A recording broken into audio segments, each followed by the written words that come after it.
everyone, welcome back to Reaction World. In this video we are going to discuss about the equipartition theorem. हमने last वाली video में discuss किया था joule Thompson coefficient और अब हम ये वाला डिस्कस करेंगे. ये भी टॉपिक इम्पोर्टेंट है नेट और गेट के लिए और बहुत सिंपल टॉपिक है और काफी इजी क्वेश्चन इस टॉपिक से पूछे जाते हैं. So let's start. अब सबसे पहले हम देखेंगे डिग्री ऑफ फ्रीडम कि डिग्री ऑफ फ्रीडम क्या होता है.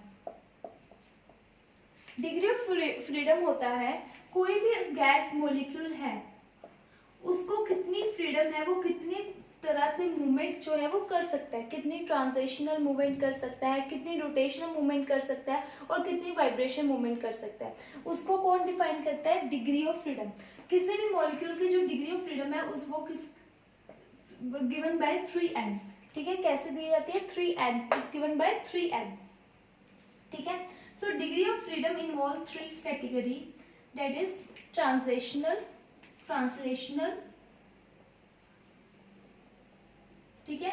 Second one is vibrational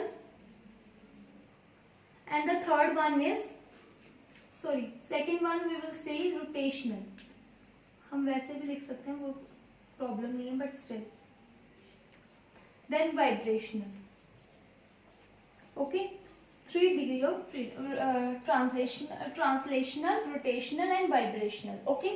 So translational क्या है? कितनी वो मूव कर सकता है. For example in x axis, y axis and z axis. ठीक है, वो कैसे मूव कर सकता है अगर उसने मूव करना हो एक्स एक्सिस पे, वाई एक्सिस पे और जेड एक्सिस पे. ठीक है, तो किसी भी मॉलिक्यूल में कितनी ट्रांसलेशनल डिग्री ऑफ फ्रीडम होगी? वो होगी 3. हर मॉलिक्यूल के लिए कितनी होंगी? Translational 3. If you talk about rotational में दो केसेस हो सकते हैं. रोटेशनल में हमें कंसिडर करना पड़ेगा कि मॉलिक्यूल लीनियर है या नॉन लीनियर है. लीनियर है, नॉन लीनियर. लीनियर में क्या है? Linear molecule for example HCl है. ये क्या है? लीनियर मॉलिक्यूल है, मतलब स्ट्रेट. ये सिर्फ 2 डायरेक्शन में है, 3 डायरेक्शन में नहीं है. ठीक है. फिर उसके बाद फॉर एग्जांपल CO2, ये भी लीनियर मॉलिक्यूल है. लेकिन जो अमोनिया है, ठीक है, ये क्या है? Non linear molecule. तो हमारे पास 2 केस आ जाते हैं इसके यहाँ पे वाइब्रेशनल और रोटेशनल के केस में, लीनियर और नॉन लीनियर. ठीक है, लीनियर और नॉन लीनियर. लीनियर में क्या है? इसमें रोटेशनल में कितनी डिग्री ऑफ फ्रीडम होती है? 2. कितनी होती है? 2. मतलब इसकी कैसे रोटेशनल में अगर लीनियर मॉलिक्यूल है उसकी या तो ऐसे मूवमेंट होगी या ऐसे मूवमेंट होगी. ठीक है, इसकी ये वाली मूवमेंट क्या होती है? 0 होती है. सो रोटेशनल में लीनियर की कितनी है? 2 और नॉन लीनियर के केस में हो जाती है 3. ओके, कितनी हो जाती है? 3. अब वाइब्रेशनल कितनी होती है? टोटल कितनी है? 3n. ठीक है, लीनियर के केस में वाइब्रेशनल क्या होगी? टोटल कितनी है? 3n. माइनस कर देंगे, 3 तो ट्रांसलेशनल है, चाहे मॉलिक्यूल लीनियर हो चाहे नॉन लीनियर, 3 तो होंगी. सो 3n minus 3 plus 2 is minus 5.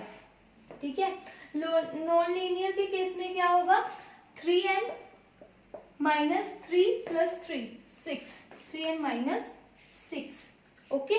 For example हमने मॉलिक्यूल कंसिडर किया, जैसे मैं आपको दिखाती हूँ. अब ध्यान रह गया कि लीनियर के केस में वाइब्रेशन का फॉर्मूला है 3n माइनस 5 और नॉन लीनियर के केस में क्या है? 3 minus 6, 3n minus 6. For example हमने मॉलिक्यूल लिया कोई भी, जैसे O2 लिया.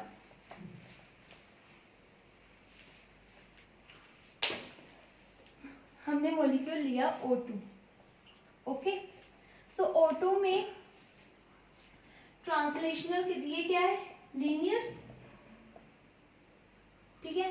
टोटल डिग्री ऑफ फ्रीडम कितनी होगी? 3n. 3 इंटू 2 6. ठीक है, 3n is equal to 3 into 2 6. अब इसकी टोटल डिग्री ऑफ फ्रीडम होगी 6. ट्रांसलेशनल कितनी है? 3. रोटेशनल कितनी होगी? 2. अब वाइब्रेशन कितनी होगी? टोटल कितनी है? 6 माइनस 5. तो इसकी वाइब्रेशन कितनी होगी? 1. ओके. सो अब ये जो डिग्री ऑफ फ्रीडम है वो हमने निकाल ली. इतनी होती है, इतनी होती है. इक्विपार्टीशन थ्योरम के accordingly her degree of freedom की इक्वल कंट्रीब्यूशन होती है एनर्जी में, ठीक है। तो अगर मान लो हमारी किनेटिक एनर्जी 3/2 है, 3/2 kT है, ठीक है। ट्रांसलेशनल में अगर किनेटिक एनर्जी 3/2 kT है, अगर 3 ट्रांसलेशनल डिग्री ऑफ फ्रीडम्स है मॉलिक्यूल में, हर की कंट्रीब्यूशन कितनी होगी, हाफ kT। क्या होगी, हाफ kT। मतलब हर डिग्री ऑफ फ्रीडम की जो कंट्रीब्यूशन है वो क्या होगी, सेम होगी, ठीक है। अब हम देखते हैं कि डिग्री ऑफ फ्रीडम की कंट्रीब्यूशन CV, हमने यहाँ से CV निकालना है। क्या निकालना है, CV निकालना है। यहाँ पे हमने लिखा डिग्री ऑफ फ्रीडम, यहाँ पे लिखा कंट्रीब्यूशन टू CV, ओके। यहाँ पे लिखा total contribution, total degree of freedom, total contribution ये लिख लो, ठीक है। पहले हम दिखाते हैं, बात करते हैं ट्रांसलेशनल डिग्री ऑफ फ्रीडम की। ये total translational degree of freedom कितनी होती है, 3। हर एक का कंट्रीब्यूशन CV को कितना है, हर एक का 3 होती है, एक का कंट्रीब्यूशन CV को कितना है, हाफ R। कितना है, half R, okay, 1/2 R। So there are 3 degree of freedom, तो कितना हो जाएगा, 3/2 R total contribution to the CV, fine. In the next case we have vibrational. So vibration के 2 केस बनते हैं, linear and non linear. Linear जो है वो 2 होता है, नॉन लीनियर में 3 होता है। मैंने क्या बोला, इक्विपार्टीशन थ्योरम के अकॉर्डिंगली हर का कंट्रीब्यूशन जो होगा वो सेम होएगा, ठीक है। अब इसका भी क्या होगा, हाफ R/2, बट 2 है लीनियर के केस में, तो टोटल कंट्रीब्यूशन क्या हो जाएगा, R, ठीक है। तो नॉन लीनियर के केस में 3 है, हर एक का कंट्रीब्यूशन हाफ R ही होगा। 3 है, इसको मल्टीप्लाई कर देंगे 3 के साथ, 3/2 R। अब हम बात करते हैं vibration. So vibrational degree of freedom जो है, ओ सॉरी मैंने यहाँ पे वाइब्रेशनल लिख दिया, यहाँ पे रोटेशनल है। रोटेशनली हमें पता होता है कितनी होंगी, वाइब्रेशनल का तो we don't have idea, we have to find कि कितने मॉलिक्यूल्स हैं, तो ये फिक्स्ड है, लेकिन vibrational we have to find. अब वाइब्रेशनल में क्या है, इट इज टेम्परेचर डिपेंडेंट। क्या है, टेम्परेचर डिपेंडेंट है। लो टेम्परेचर पे मॉलिक्यूल जो है वो वाइब्रेट बहुत कम करेगा, तो उसको हम कंसीडर ही नहीं करते, ठीक है। तो एट लो टेम्परेचर, बहुत कम टेम्परेचर लिया है, तो जो वाइब्रेशनल डिग्री ऑफ फ्रीडम है उसका कंट्रीब्यूशन होता है 0। क्या होता है, 0, ठीक है। At room temperature, room temperature मतलब 25 डिग्री सेल्सियस, इस पे इसका कंट्रीब्यूशन होता है 0.2। कितना होता है, 0.2। एट हाई टेम्परेचर, इसमें इसका कंट्रीब्यूशन होता है 8, 1 का। इफ वी हैव जितने भी हो गए, फॉर ऑक्सीजन अलग है, जितने भी हो गए, मान लो n डिग्री ऑफ फ्रीडम है, तो total contribution eight high temperature कितना हो जाएगा, लो टेम्परेचर पे तो होगा ही नहीं, कोई कंट्रीब्यूशन नहीं है। रूम टेम्परेचर पे क्या हो जाएगा, n इंटू 0.2। हाई टेम्परेचर पे कितना हो जाएगा, n को ये नहीं लेना, नंबर ऑफ मॉलिक्यूल्स, जितनी भी हमारे पास डिग्री ऑफ फ्रीडम आई, फॉर एग्जांपल मैं यहाँ पे ये लिख देती हूँ 3n-5 या 3n-6, तो उसके अकॉर्डिंगली होगा। अगर लीनियर है तो 3n-5 0.2, 3n-6 0.2, ये लीनियर के केस में, ये नॉन लीनियर के केस में, फाइन। लेकिन अगर हाई टेम्परेचर है तो क्या होगा, eight high temperature, high temperature में क्या होगा, कितना कंट्रीब्यूशन होगा वाइब्रेशन का, 3n-5 R linear, 3n-6 R non linear, ठीक है। तो ऐसे कंट्रीब्यूशन होगा। सो वी हैव टू सी कि वो टेम्परेचर क्या दिया हुआ है क्वेश्चन सॉल्व करने टाइम। सिर्फ यही जो डिग्री ऑफ फ्रीडम है वाइब्रेशनल जो है वो क्या है, टेम्परेचर डिपेंडेंट है। ऐसे क्वेश्चन पूछे जाते हैं, वो भी मैंने क्वेश्चन भी दिया हुआ है। For which of the molecule, यहाँ से हमने निकाल दिया सी, है ना। तो मैंने जब आपको सिखाया था how we can calculate, we have seen the difference between CV, CP and CV. It was for ideal gas CV minus CV is equal to R, right? For CV क्या हो जाएगा, R plus CV, तो यहाँ से हम CP भी निकाल सकते हैं, ठीक है। सो अब फर्स्ट क्वेश्चन देखते हैं, यहाँ से आगे समझ के हम कैसे निकाल सकते हैं। तो मैं इसका जनरल फॉर्मूला लिख दूं CV का कैसे निकालना है।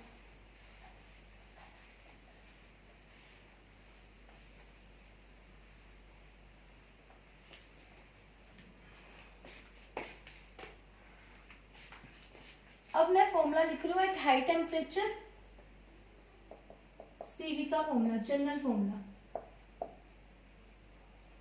Eight high temperature, CV is equal to 3/2R translational plus, अब 2 हो जाएंगे, R फॉर लीनियर। अब मैं निकाल रही हूँ CV for linear, R plus मान लो n नंबर ऑफ वाइब्रेशन आएंगे हमारी, n नंबर ऑफ वाइब्रेशन, फिर यहाँ पे R। ये होगा general formula at high temperature for CV for linear. For non linear क्या हो जाएगा, 3/2R plus 3/2R plus n vibrational R, fine. लेकिन अगर हम इसको रिप्लेस कर दें, ये फॉर्मूलाज बहुत इंपॉर्टेंट है, लिख लो, बहुत से क्वेश्चंस आते हैं। अगर मैं इसको रिप्लेस कर दूं एट लो टेम्परेचर, अब हाइट की बात कर ली, अब मैं रिप्लेस कर दूं यहाँ पे लो टेम्परेचर, लो टेम्परेचर में ये वाली टर्म कट जाएगी, सिर्फ इतना रह जाएगा, फाइन। लेकिन अगर रूम टेम्परेचर की बात करूं तब क्या होगा, room at room temperature, at room temperature it would be 0.2, यहाँ पे n वाइब्रेशनल 0.2, यहाँ पे भी n वाइब्रेशनल 0.2, ओके फाइन। ये ऐसे हमने निकाल लिया।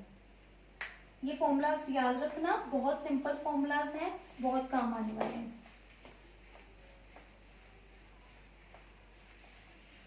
सो नेक्स्ट अब देखते हैं, हमने यहाँ पे देख लिया रूम टेम्परेचर के लिए, वो एक होता है गामा। ये अब जब हम आगे डिस्कस करेंगे आने वाली वीडियोस में एडियाबैटिक एक्सपेंशन, उसमें ये गामा बहुत यूज होता है। So gamma is equal to CP/CV।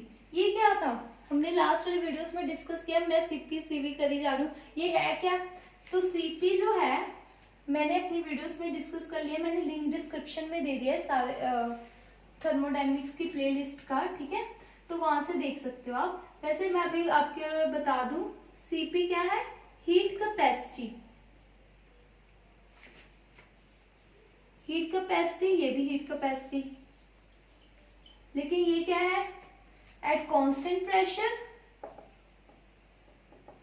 और ये क्या है, at constant volume, right, okay.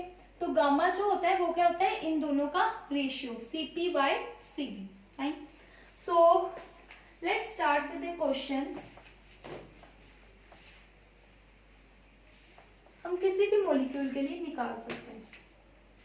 अब क्वेश्चन पूछा गया है for which of the molecule, ये लास्ट ईयर प्रीवियस ईयर में ऐसे कुछ क्वेश्चन आए, ये तो नहीं, मतलब इसके जैसे ही आया था। So for which of the molecule CV is independent of temperature, मतलब वो टेम्परेचर में डिपेंड नहीं करता। वो कैसा होगा, अगर उसमें वाइब्रेशनल डिग्री ऑफ फ्रीडम नहीं होगा, क्योंकि vibrational degree of freedom is the only degree of freedom जो टेम्परेचर पे डिपेंड करती है, ठीक है। अगर वाइब्रेशनल डिग्री ऑफ फ्रीडम नहीं होगा तो मतलब वो टेम्परेचर पे डिपेंड नहीं करता, इंडिपेंडेंट है टेम्परेचर के। सी आर्गन, आर्गन की जो टोटल वाइब्रेशन होंगी, टोटल डिग्री ऑफ फ्रीडम होगी, वो क्या होती है 3n।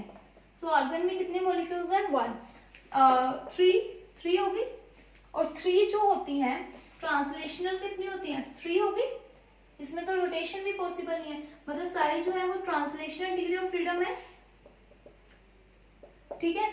अगर ट्रांसलेशनल है मीन्स इसमें वाइब्रेशनल नहीं है, अगर वाइब्रेशन नहीं है तो मतलब ये क्या है इंडिपेंडेंट है टेम्परेचर का, तो ये इसका आंसर ये हो जाएगा। CO2 में केस में क्या होगा, इसमें तो आएगी वाइब्रेशनल, 3 into 3 मॉलिक्यूल्स हैं 9, ठीक है 9 हो गया। अब 9 में क्या करें, 9 में 3 ट्रांसलेशनल निकाल ली, 3 रोटेशनल निकाल ली, 6 होगी, 6 माइनस 3 नहीं, यहाँ पे 2 रोटेशनल आएंगे, क्यों, क्योंकि ये लीनियर मॉलिक्यूल है। 6 माइनस 5 4 जो होगी वाइब्रेशन, तो इसमें तो है वाइब्रेशन, अमोनिया में भी होगी। तो only argon is a molecule जिसमें वाइब्रेशन नहीं है, इसलिए वो इंडिपेंडेंट ऑफ टेम्परेचर। सो जितने भी मोनोटॉमिक मॉलिक्यूल्स हैं, गैस मॉलिक्यूल हैं, वो सारे क्या होंगे इंडिपेंडेंट होंगे टेम्परेचर में उनका CV। Fine. So next question है 1 मोल ऑफ, इसमें हम एक और नया फॉर्मूला सीखेंगे इस क्वेश्चन में।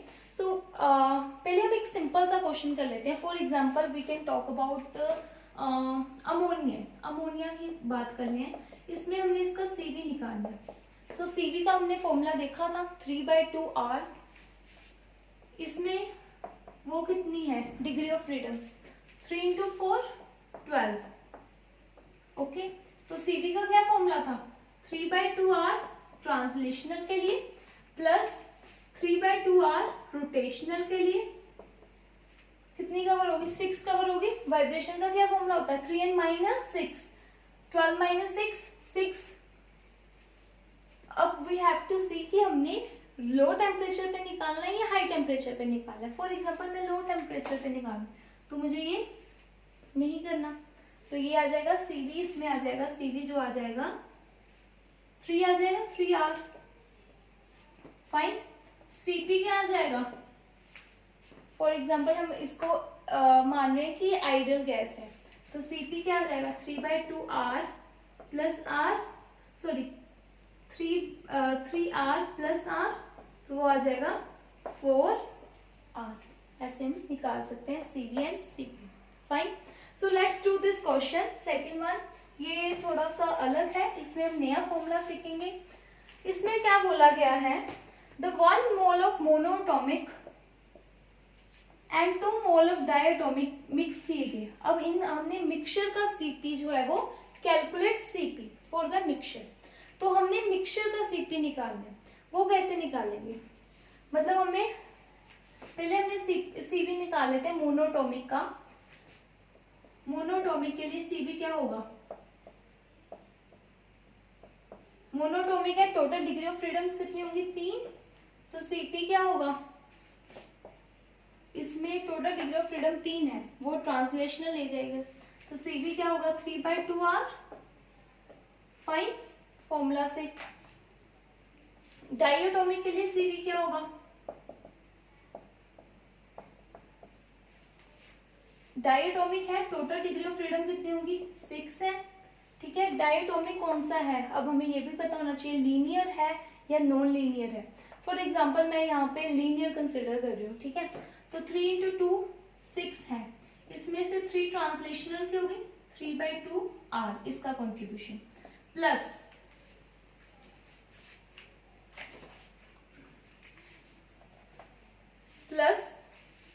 लीनियर कंसिडर किया है तो R कंट्रीब्यूशन रोटेशनल का।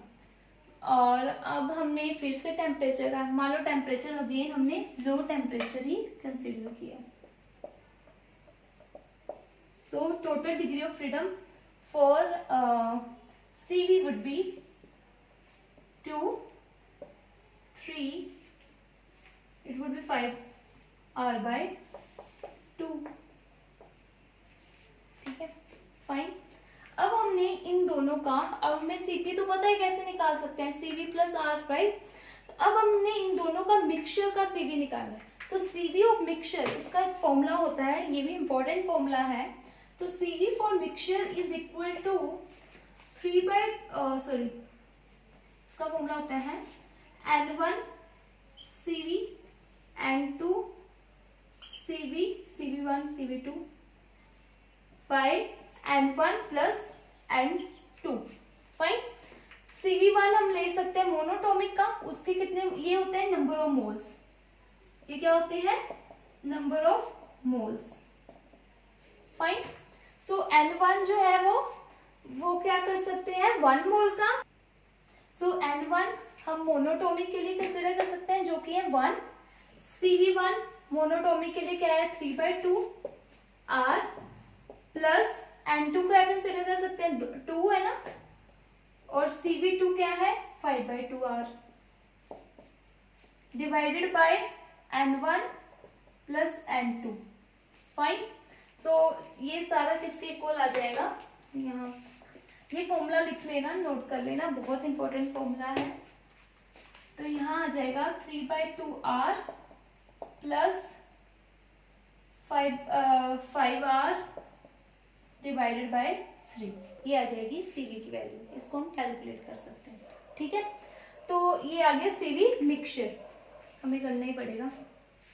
तो इसको ऊपर ले जाते हैं 1/3, तो 3R 5 × 10 R/2। ठीक है, सो 13R/6, इसको कैलकुलेट करके आया 13R/6, ये आया CV। CP क्या हो जाएगा 13R/6 plus R, so which is equal to 19R/6, ये आ जाएगा CP। Fine. So now let's do the last question of today's class.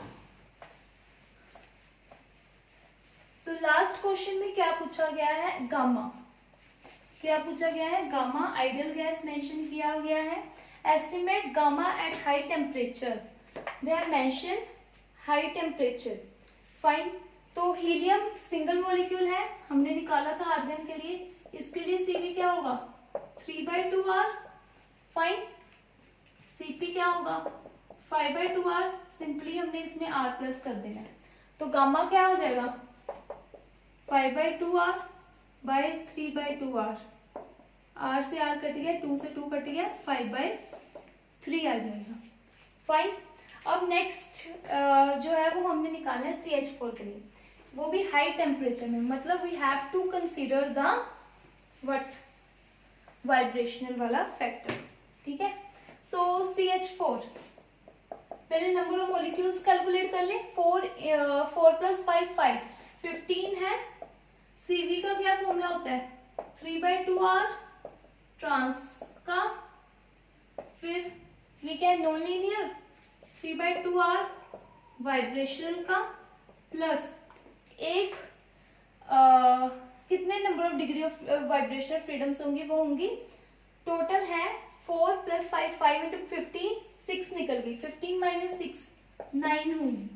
So 9 × R, हमने देखा था ना R आता है हाई टेम्परेचर, ये हो जाएगा CV। इसको कैलकुलेट कराएंगे तो आ जाएगा 3 + 3 6 R प्लस यहाँ पे 18, यहाँ आ जाएगा 24 R/2 means 12 R। Fine. For CP क्या हो जाएगा, आइडियल गैस मेंशन है, CV प्लस R होता है, CV क्या है 12R, 12R plus R 13R। तो गामा क्या हो जाएगा for CH4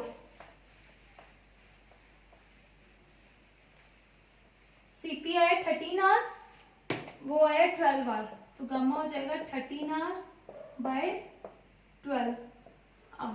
so this is the value of gamma. ये कट जाएगा, इसको डिवाइड कर दें, ये आ जाएगी वैल्यू गामा की। So this is how we can calculate CP, CV and gamma from single by calculating the contribution of degree of freedom for translation of vibrational and rotational. So this is all about today's class. Thank you very much.